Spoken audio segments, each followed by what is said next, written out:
jusqu'à 9h, Good Morning Business.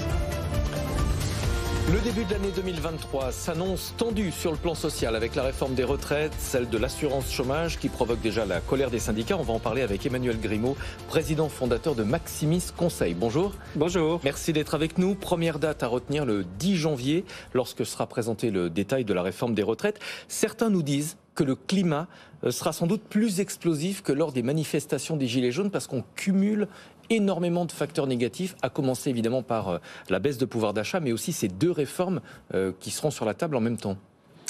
Absolument. Alors, sur la baisse de pouvoir d'achat, il y a quand même quelque chose qui est intéressant, c'est que si on prend les chiffres de la COS, la Sécurité sociale, au 30 septembre, on constate qu'il y a 2% d'effectifs salariés en plus au 30 septembre 2022 qu'un an plus tôt, et il y a une masse salariale qui a augmenté de 10%. Donc effectivement, il y a eu une hausse des salaires assez significative. Alors au-dessus de l'inflation, en dessous de l'inflation, j'en sais rien. Il y a effectivement des secteurs qui sont très touchés, qui peuvent pas, des entreprises qui sont très touchées, qui peuvent pas augmenter. Mais il y a quand même eu un pouvoir d'achat qui a été gagné par les ménages, en tout cas pas forcément autant que l'inflation, mais ça a quand même suivi pas mal. Ce qui n'empêche pas des mouvements comme on a eu à la SNCF et des réactions syndicales un peu fortes. Ensuite, oui, je suis d'accord, la réforme des retraites était déjà un sujet qui était épineux en soi et dont on s'attend, les syndicats ont très clairement dit qu'en l'état, elle ne serait pas acceptée. Il est intéressant de noter, par exemple, que Laurent Berger a dit « Je n'accepterai pas un report jusqu'à 64 ou 64 ans ». J'aurais aimé qu'on lui pose la question, est-ce que donc 63 ans est acceptable ? Je pense qu'il y a un vrai compromis à trouver avec un décalage de l'âge de départ à 63 ans, comme ça le gouvernement ne perd pas la face et a effectivement augmenté l'âge de départ, une accélération de la réforme Touraine. Et ce qu'il faut savoir aussi, c'est que entre la génération née en 1960 et la génération née en 1970, on arrive à 30 ans avec 5 trimestres en moins. D'accord ? Autrement dit, on rentre dans la vie active très clairement de plus en plus tard. Donc le passage à un âge moyen effectif vers 64-65 ans, il va se faire naturellement sans avoir besoin de décaler l'âge de départ. Donc il y avait déjà cette réforme des retraites qui était conflictuelle, on le sait. C'est probablement pour ça que ça a été reporté au 10 janvier et non pas le 15 décembre. La deuxième couche sur la réforme du chômage en réduisant la durée ou plutôt en augmentant la réduction de la durée d'indemnisation de 25%, qui était probablement une solution qui fait du sens, hein, qui peut être vue comme dure, à 40%. Là, c'est vrai pour moi, on jette de l'huile sur le feu.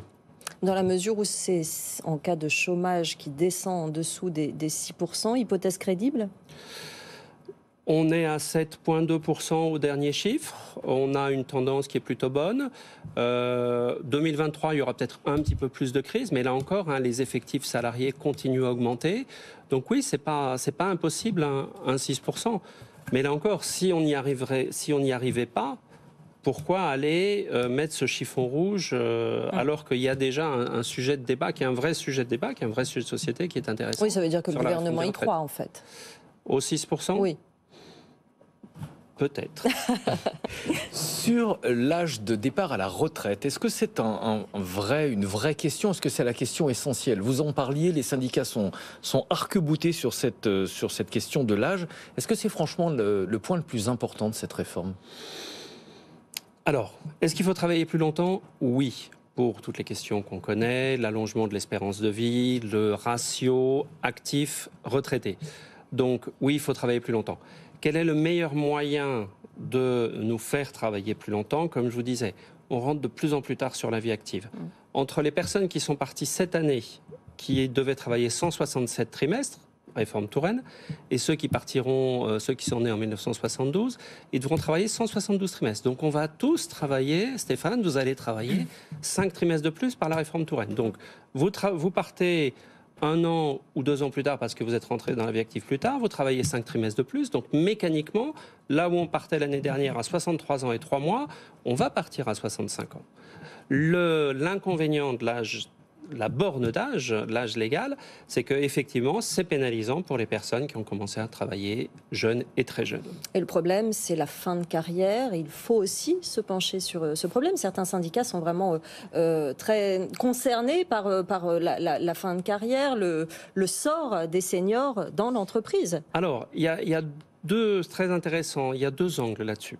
Le premier, c'est on a constaté en France et dans les autres pays que lorsqu'on a un horizon, 60 ans autrefois, 62 ans aujourd'hui, peut-être 64 ans demain, effectivement, l'investissement et des salariés d'une part et de l'entreprise dans la formation, par exemple, est décalé d'autant. Donc c'est sûr que s'il y a cet âge officiel affiché à 64 ans, on dira de quelqu'un de 59-60, bah tiens, on va le former, on va lui donner un nouveau poste. En 4 ans, il peut prendre un nouveau poste, ce qui n'est pas le cas s'il a 62 ans. Mais le gouvernement n'a pas fait vraiment de propositions sur l'emploi des seniors. Pas suffisamment. Donc ça, pour moi, c'est le seul point positif de fixer cet âge affiché. D'accord. Le deuxième point, c'est que sur le fameux taux d'emploi des seniors qui est très bas, attention, le taux d'emploi des 60-64 ans, il est bas en France. Parce qu'il y a 70% des gens qui sont à la retraite à la fin de leur 62e année. Le taux de chômage, il est de 10%. L'adresse donne ces chiffres-là, l'Agir donne ces chiffres-là. Donc il y a une surinterprétation, notamment des syndicats, qui disent un Français sur deux est au chômage avant de partir à la retraite. Faux. 10% des Français sont au chômage avant de partir à la retraite. Donc, ce n'est pas aussi grave que ça.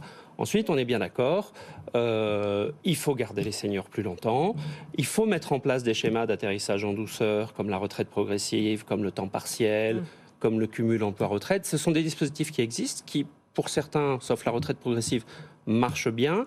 Il faut les améliorer, mais tout le monde est d'accord là-dessus. Gouvernement, syndicats, patronat veulent améliorer la retraite progressive et améliorer le cumul emploi-retraite. Donc oui, il y a évidemment l'emploi des seniors et la considération des seniors est quand même quelque chose à prendre en jeu.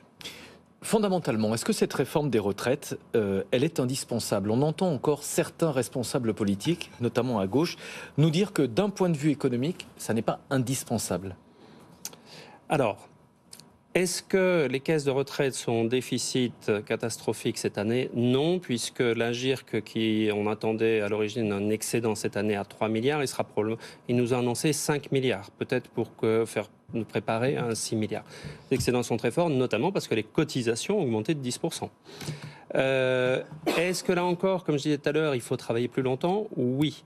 Ensuite, effectivement, on sait qu'on a un taux d'emploi en France qui est insuffisant par rapport aux autres pays. Donc le fait de travailler plus longtemps, ça va améliorer aussi les comptes de l'assurance maladie, la CSG-CRDS, ça améliore le PIB si les gens travaillent 1 an ou 2 ans de plus.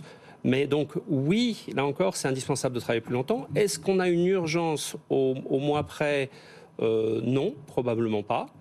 Et là encore, la question, c'est est-ce que la borne d'âge est la meilleure solution ou est-ce que l'augmentation du nombre de trimestres faisait le job? Concernant toujours ce projet de réforme des retraites, ce qui coûte cher, c'est la retraite des fonctionnaires. Alors, dans la première version de ce projet, il était question de supprimer les régimes spéciaux. Là, est-ce qu'on peut rappeler concrètement ce qui est en jeu, particulièrement pour ces régimes? Alors, c'est vrai que les régimes spéciaux ont un âge de départ. La RATP, par exemple, évidemment, ça ne va pas leur plaire, quand je prendrai le métro tout à l'heure, qui est, je crois que c'est à partir de 51 ou 52 ans et un âge moyen à 53 ans. Et comme disait Édouard Philippe, pourquoi un chauffeur de bus de la région lilloise ou bordelaise, lui, devrait travailler jusqu'à 62 ans et peut-être demain à 64, alors qu'à la RATP, le chauffeur de bus, il part à 53 ans. On a un vrai décalage qui aujourd'hui n'est pas justifié. Et c'est vrai que le fait de changer la borne d'âge et l'âge légal, c'est un moyen aussi, en mode atténué, souvent sur une période plus longue, de faire en sorte que les régimes spéciaux travaillent plus longtemps.